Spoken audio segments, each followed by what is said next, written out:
TICMANIA siempre estamos utilizando el ordenador, pero ¿cómo funciona? ¿Qué hay dentro? Hoy conoceremos todos los pequeños circuitos y conexiones que nos permiten redactar e imprimir textos, jugar a videojuegos o conectarnos a Internet. Saca el destornillador, vamos a destripar tu equipo. ¿Cómo es nuestro ordenador por dentro? La caja donde se procesa toda la información se llama CPU. En el caso de un ordenador de sobremesa, la CPU es la caja metálica a la que conectamos distintos periféricos o dispositivos como la impresora, el monitor o el ratón. Sin embargo, los ordenadores portátiles son la propia CPU y los periféricos como el teclado o el monitor ya están integrados. Los periféricos que conectamos al ordenador pueden ser de varios tipos. De entrada, que envían datos como el escáner o el ratón. De salida, que nos hacen llegar los datos, como el monitor o los altavoces.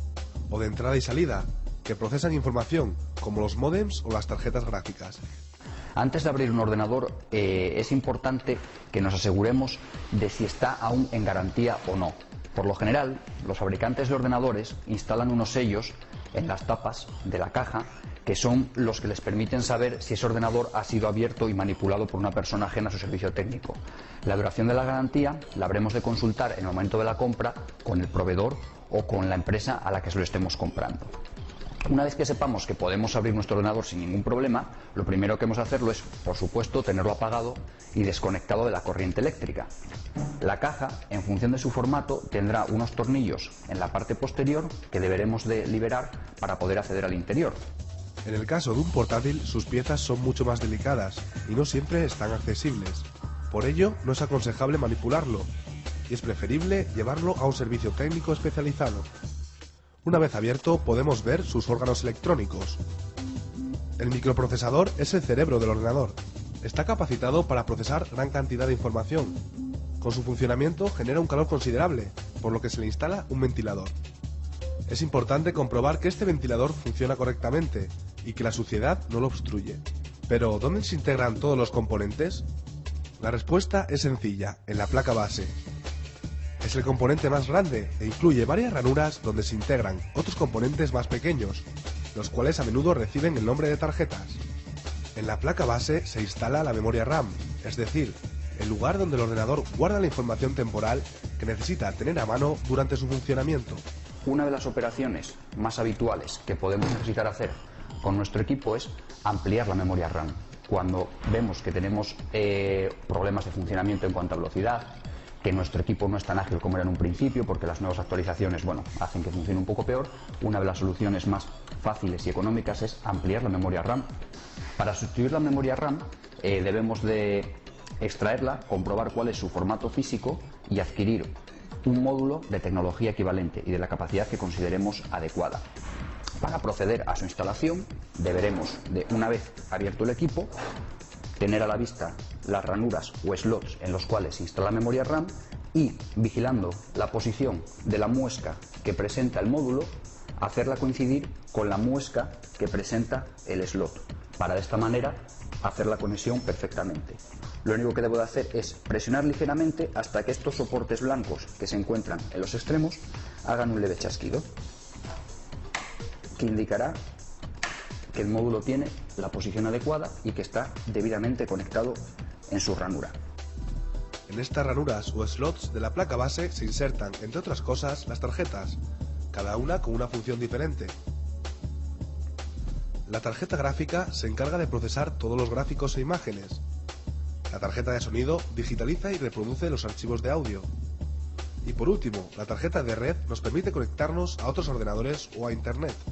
Para poder instalar la tarjeta hemos de liberar la parte posterior correspondiente a la ranura en la que lo vamos a instalar. Es decir, tenemos que retirar esta chapita para poder así conectar dentro la nueva tarjeta, que recordemos en este caso es una tarjeta de vídeo.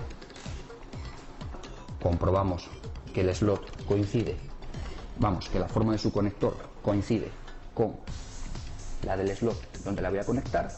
Observemos la muesca, coloco la tarjeta con suavidad en ambos extremos, presiono hasta que se oye el chasquido. A continuación atornillamos y listo. Pero la placa base también tiene una parte que podemos ver sin abrir el ordenador. Es la parte trasera, donde podemos ver los puertos de conexión, es decir, todas las entradas donde enchufamos los periféricos.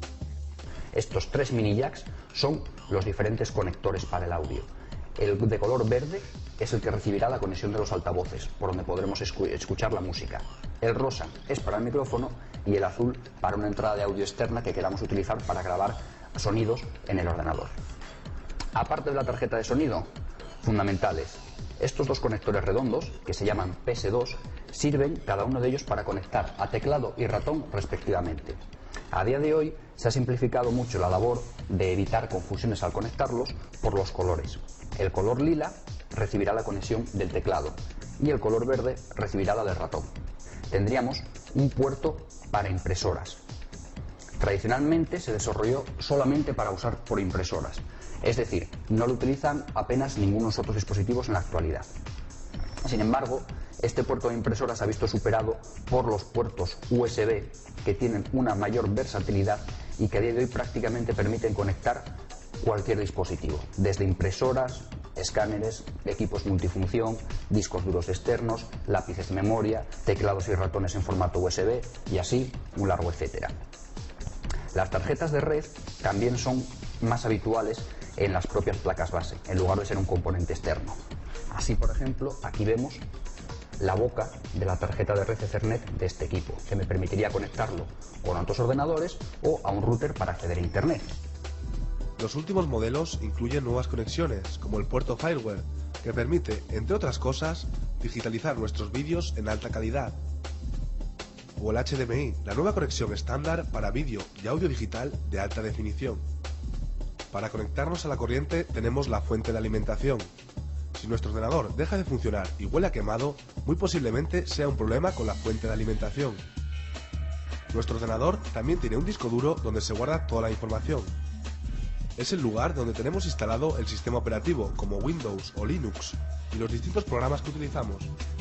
Los equipos también disponen de unidades ópticas, capaces de leer CDs o DVDs, y los más antiguos, disquetera, aunque cada vez es menos utilizada.